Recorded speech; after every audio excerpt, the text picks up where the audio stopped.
ಗೌರವಾನ್ವಿತ ಶಾಮನೂರು ಶಿವಶಂಕರಪ್ಪನವರ ಒಂದು ಅಗಲಿಕೆ ಇಡೀ ಸಮಾಜಕ್ಕೆ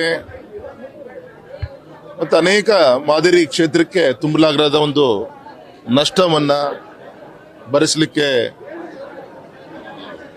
ಒಂದು ಸಂದರ್ಭ.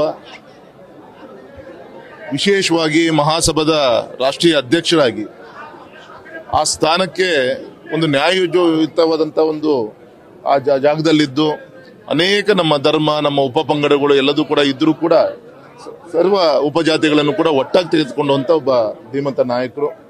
ಆ ಜಾಗಕ್ಕೆ ಒಂದು ನ್ಯಾಯವನ್ನು ತುಂಬಿಕೊಟ್ಟಂತ ನಮ್ಮ ಹಿರಿಯರನ್ನು ನಾವು ಕಳ್ಕೊಂಡಿದ್ವಿ.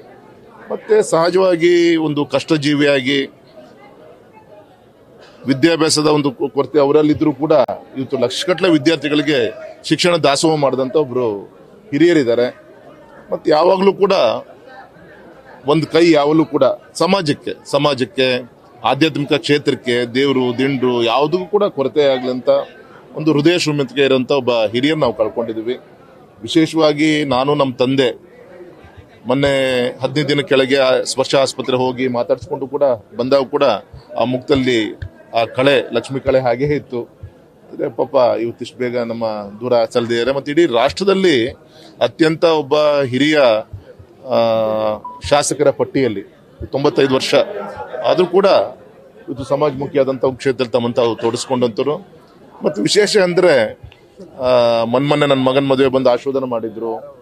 ಮೊನ್ನೆ ನನ್ನ ಶಿವಮೊಗ್ಗಕ್ಕೆ ಬಂದಾಗ ಕೂಡ ಅವರು ಹೃದಯ ವೈಶಾಲ್ಯತೆ ಯಾವ ರೀತಿ ಇರ್ತಾನಕ್ಕೆ ಅನೇಕ ಉದಾಹರಣೆಗಳು ನಮ್ಮ ಕಣ್ಮುಂದಿದೆ. ಆದರೆ ನನಗೆ ವೈಯಕ್ತಿಕವಾಗಿ ನನಗೆ ಅನುಭವಕ್ಕೆ ಬಂದಿದ್ದು ಅಂದ್ರೆ ಒಂದು ಧಾರ್ಮಿಕ ಕಾರ್ಯಕ್ರಮದಲ್ಲಿ ರಾಘು ಒಳ್ಳೆ ಕೆಲಸ ಮಾಡಿದ್ದಾನೆ, ಅವನಿಗೆ ಆಶೀರ್ವಾದ ಮಾಡಿ ಅಂತ ಅವ್ರು ಹೇಳಿದ್ದು. ಯಾವ್ದು ಪಕ್ಷ ಬೇರೆ, ಅರೆ ಯಾವುದೇ ಒಬ್ಬ ವ್ಯಕ್ತಿಯಲ್ಲಿ ಒಳ್ಳೆ ವಿಚಾರಗಳು ಇದ್ದಾಗ ಅದು ಗುರ್ಸುವಂತ ಕೆಲಸವನ್ನ ಮಾಡ್ತಾ ಇದ್ರು ಅನ್ನೋಕೆ ಅದೊಂದು ನನ್ನ ಜೀವನದಲ್ಲಿ ಯಾವ್ದಂತ ಒಂದು ಒಳ್ಳೆ ಅನುಭವ. ಅದು ಇಂಥ ಒಬ್ಬ ಹಿರಿಯರನ್ನು ಕಳ್ಕೊಂಡಿದ್ವಿ. ನಮ್ಮ ತಂದೆ ಯಡಿಯೂರಪ್ಪನವರು ಮತ್ತೆ ಅವರು ಅವಿನಾಭಾವತ ಒಂದು ಸಂಬಂಧಗಳು. ವಿಶೇಷವಾಗಿ ಯಡಿಯೂರಪ್ಪನವರು ಮುಖ್ಯಮಂತ್ರಿ ಇದ್ದಾಗ ನಮ್ಮ ವೀರಶೈವ ಮಹಾಸಭಾ ಕಟ್ಟಡ ವಿಚಾರದಲ್ಲಿ, ಸಮಾಜದ ವಿಚಾರದಲ್ಲೂ ಕೂಡ ಅವರು ಉದಾಸಿ ಇವತ್ತು ನಮ್ಮ ಜೊತೆ ಇಲ್ಲ ಲಿಂಗ ಅವರೆಲ್ಲ ಸೇರಿ ಒಟ್ಟಾಗಿ ತೀರ್ಮಾನ ತೆಗೆದುಕೊಳ್ತಾ ಇದ್ರು.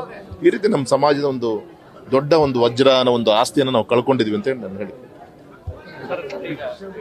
ಯಡಿಯೂರಪ್ಪನವರು ಬರ್ತಾರೆ, ಮತ್ತೆ ನನ್ನ ಸಹೋದರ ರಾಜ್ಯಾಧ್ಯಕ್ಷ ಅಂತ ವಿಜಯೇಂದ್ರ ಅವರು ಕೂಡ ಬರ್ತಾ ಇದ್ದಾರೆ.